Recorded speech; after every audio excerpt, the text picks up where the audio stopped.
and make certain changes in terms of voting rights of the investors in the bank. Then it also has it also relaxes the current cap of about 1% of maximum investment which a investor can do. There are, when you have two mergers and acquisitions or other two PSU banks have to get merged, there are two levels of approvals which are required. One is from the RBI and one is from the CCI, the Competition Commission of India. This bill seeks to remove the CCI approval step, which will ensure that the M&A activity is much faster and it happens only basis the RBI approval. What's going to happen over a period of time is that the banks which are low on basically there's a credit shortage. Because of fiscal deficit, the government won't be able to infuse funds, and hence these banks will have no choice but to go forward with a M&A kind of a business over a period of time.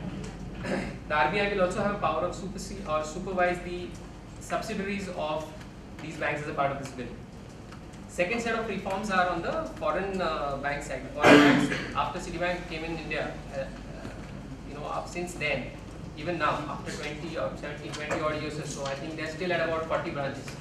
While if you see SBI, if you see ICICI Bank, if you see Axis Bank, the newish private banks or the PSUs have huge number of branches across the country. The RBI doesn't allow MNC banks to open as many branches. The new regulation or the new law which is supposed to come in place is basically requires the MNC banks to register as a wholly owned subsidiary in India, and which will give them a complete access to tier 3, tier 4, tier 5, tier 6 cities in the country. They would also be able to participate in an acquisition of a local bank. That's one of the key change which is expected to happen as a part of the change in the foreign banks related policies. Then there is a third point which is about licenses for the new private sector banks. So there are business houses, there are current existing NBFCs. So for example, the biggest example or the best example you can talk about is Bajaj Finance today. It has become really big. They have increased the business of consumer durables. In fact, as much as that consumer durables industry, they hold about 70-73% of the share of consumer durables industry, and there is no player next to them. They say that our competition is with the cash in the customer's pocket and not with any other company. So I mean they are waiting for bank licenses. They are waiting for the the laws to pass, the bill to come to the table, discuss and get passed.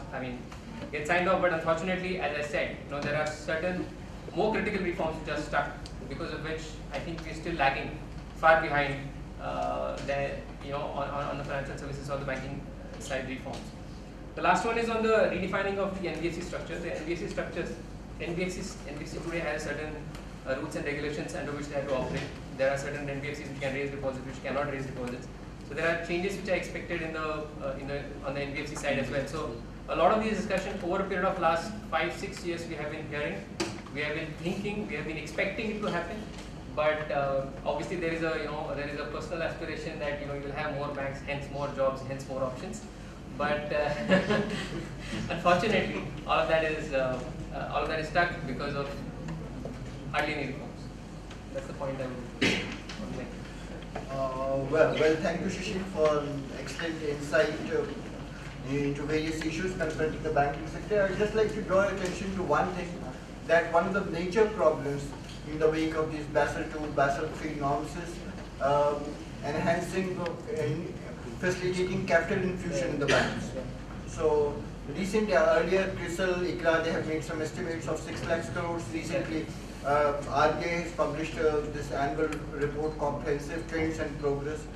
They have estimated it at 5 lakh crores for the Indian banking system. And given the fact that public sector, what we call PSBs, public sector banks account for about 70% of the total assets of the banking system, this major part of capital infusion has to come from the government. But the problem is that given the kind of pressures on the fisc, severe resource crunch which the government is facing, how can the banking system go about raising this huge kind of money? Can you throw some light on this? So obviously, basically now there is, like you said, 5 lakh crores of worth of liquidity is what will be needed, funds which will be needed for the capital infusion. I think the banks are definitely looking at government as the only source. there's no other, especially the behemoths like SBI and that's where I think there is this discussion of merging some of these public sector banks which is coming in place where you will probably need lesser number of funds or lesser amount of funds than but again I don't know how are we going to really there are still a lot of questions about how will we ever be or whether we will ever be able to implement messaging norms or not in the first place, and if at all we do, then how the funds will be raised. Just a minor point by way of clarification.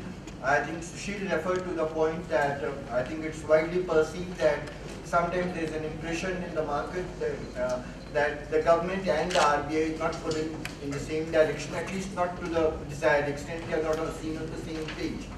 But here, one analogy which strikes my mind is that the role of RBI in India, as indeed of central bank in any part of the world, could be seen in terms of, if I take a analogy, a comparison from a sporting field, maybe it is something like that of a goalkeeper in a football field.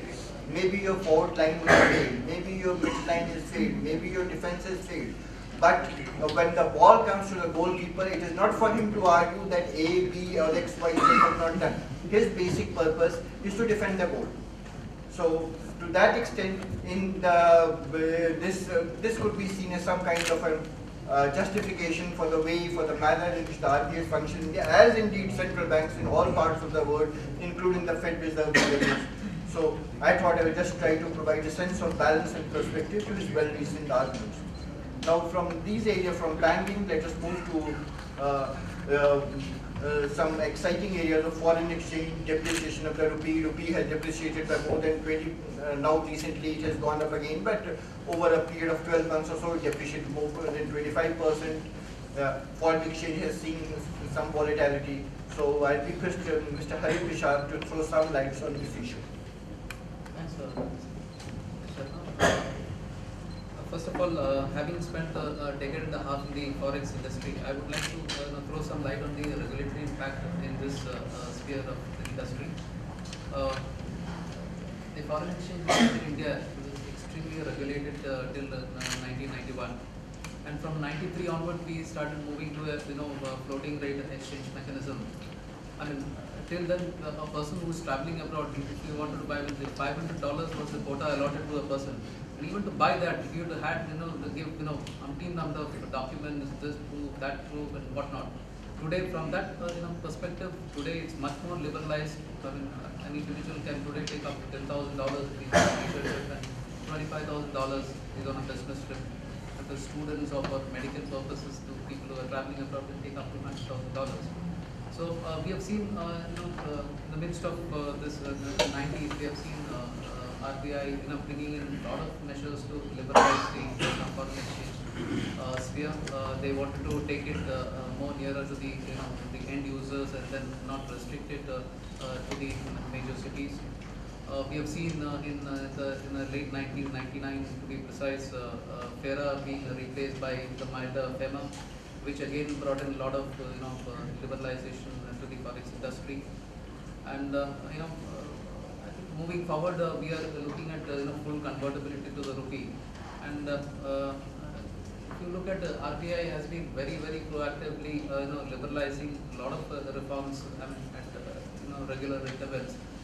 Except for some factors like Dr. Sharma pointed out, we have seen huge depreciation in the rupee from last September to December, and then again during March to April, wherein the Reserve Bank had stepped in and then brought in a lot of controls on on the trading front, a lot of controls on the deals that can be booked, rebooked, and cancelled, thereby bringing in a lot of semblance to the the community, the trading community. But by and large, the Reserve Bank is fully aware that rupee has to be fully convertible maybe over a period of time, and then India being one of the fastest growing economies, I'm sure they will take these steps in the right direction and then liberalize the field much more in the coming days.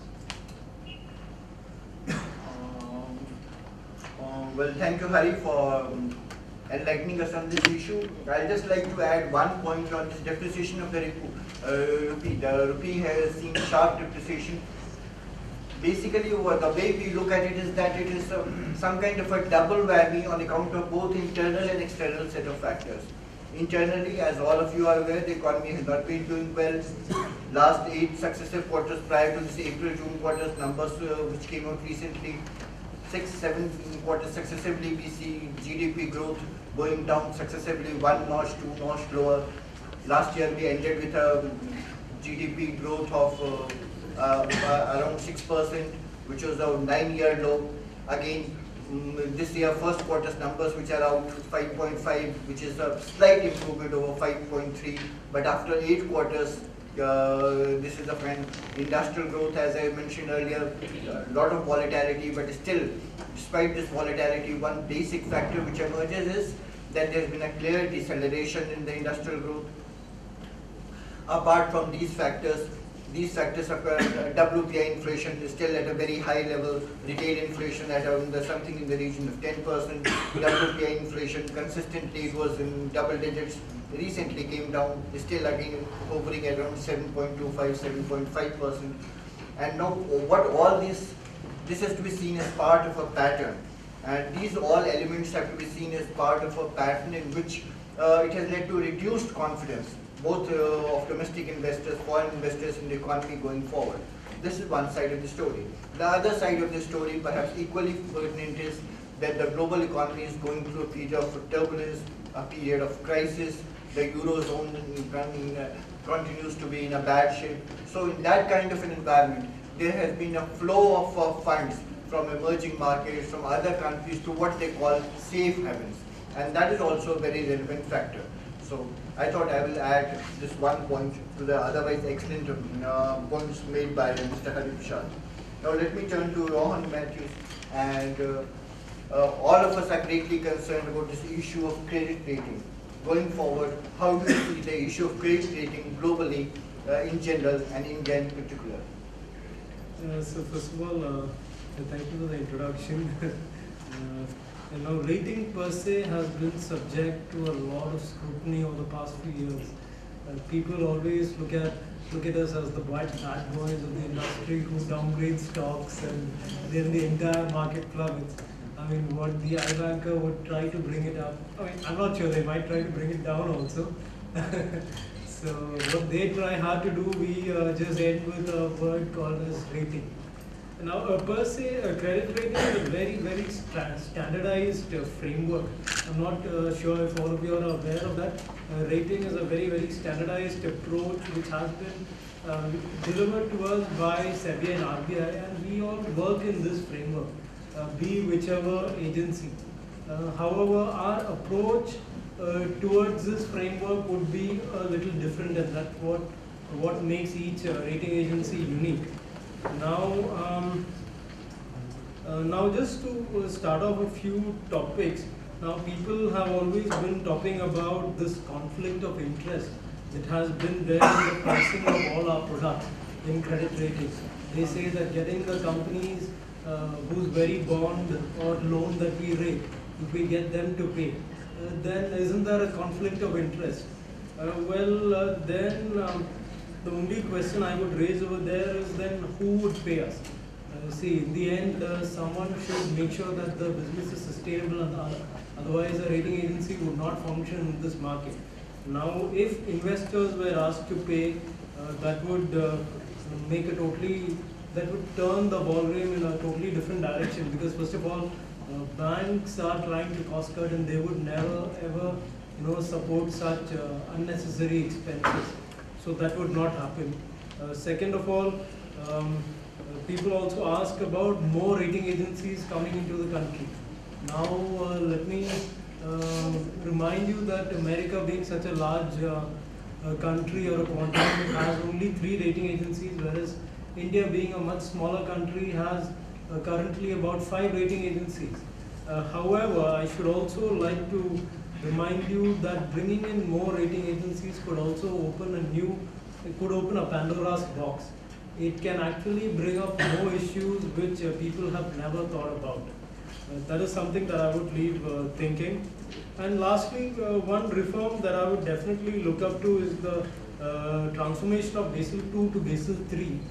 Because as of now, you might be surprised to know that an unrated client a bank would have to provide lesser capital coverage for an unrated client as compared to a client who's rated but in the non-investment grade.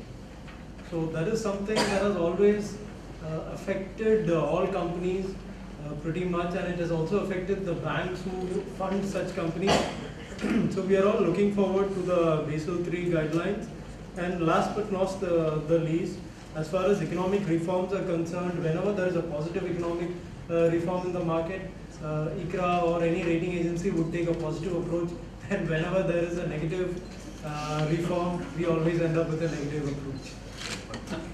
That's Well, thank you, Rohan, for the excellent defense of the credit rating institutions and their mechanisms. But I'd just like to pick on 1-2 words which you said that if, just a brief point for the benefit of the audience. He said, and I quote, that they follow within quotes standardized approach. If the approach is so standardized, if the approach is so scientific, the 3 big daddies, Standard & Poor's, Moody's, Fitch, how come they did not see the crisis coming? I have sometimes a feeling that sometimes it's important to ask the right questions, even if you don't know the right answer. Asking the right questions is even more important than attempting to answer. And what I find is sometimes the simplest questions are the most profound. In this sense, after the crisis broke out, the Queen of England, not known for her scholarship, wisdom, sagacity, unlike the Prime Minister of India, widely recognized as a statesman and all that. But still, I'm greatly impressed by Britishers. They have a habit of putting very difficult questions in very simple words. She asked a very simple questions. All of you are great persons, Nobel laureates and all, investment bankers, economists, political scientists. How come you did not see the crisis coming? If this question can be addressed to people in academics, people in banking, I think it applies with a greater effect to people in the credit rating agencies, and I request Rohan Matthews to shed some light on this issue. So first of all, I would like to again it is defining the very credit rating or defending the very credit rating agency that I'm representing out here. Now, firstly, see, rating is simply defined as an unbiased opinion by a third-party agency about the willingness and ability of a borrower to repay its obligation on time. Now, it is ironic, but yet the fact that we do not focus on defaults as such. It is primarily the objective of a rating agency to look at repayment of debt on time. Default and other forms of risks that are there in the market cannot be cannot be predicted by a rating agency, because first of all we go by certain documents which are given to us by the auditors themselves. Now these audited books are again cooked. Now as a rating agency we cannot diversify into now an audit company and then go and see whether the books are cooked or uncooked, or who is telling the truth, who is not telling the truth. That's not possible. So what we simply do is, as per as the documents given to us, we give a rating. And okay, I would not simply put it across like that, but technically that is what happens. Technically we work based on documents. If a company provides documents, we ask bankers for documents, we ask bankers for proofs. And as long as they are able to defend their clients and give us documents, then we work on that rating. And again, like I mentioned before, it is just the ability of a borrower to repay its obligation on time. Now, as far as the crisis goes, people would be aware that Moody's did actually take a negative outlook on these junk bonds and later downgraded it. Now people criticize Moody's because first they took the outlook and then they downgraded it. But somehow that is the framework in which we work. We have to first take the outlook and then go about downgrading. So that itself was actually a warning signal given by Moody's to the world, saying that these are going to be of junk status. Sir, So maybe I can provide a real-world example. So prior to being a private equity investor in India, I worked in real estate investment banking in the US. And I was there at the peak of the real estate bubble. So inadvertently, I was a small part of what led out to be a very big crisis. So I am guilty. But I can provide you an example from there that really illustrates some of these points. And it's not really to place blame on one side or another, but just to illustrate the conflict of interest that both the panelists were just talking about. So when I was at Goldman Sachs, we were doing a financing on Rockefeller Center. So Rockefeller Center is this big building in New York, right, that's very recognizable. It's a very marquee transaction, and Moody's really wanted to rate that transaction for us. So we had an in-house professional that we had hired who was an ex-Moody's gentleman, right?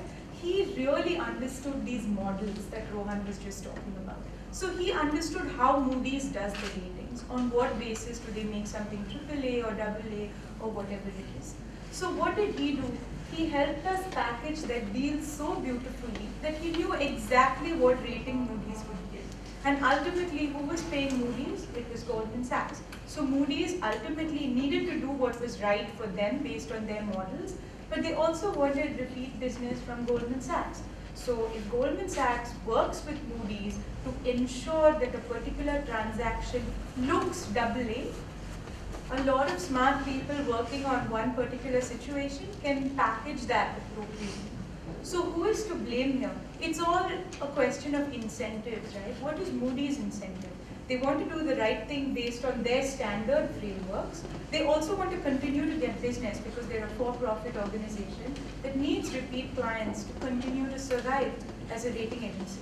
What does Goldman Sachs want? It wants the best rating for its loan because it then needs to take that loan and make that into bonds and then securitize. So the incentives in the system are set up in a way that perpetuate this type of behavior, which is why the big situation of conflict of interest, should a rating agency be paid by the person who actually gets the rating, actually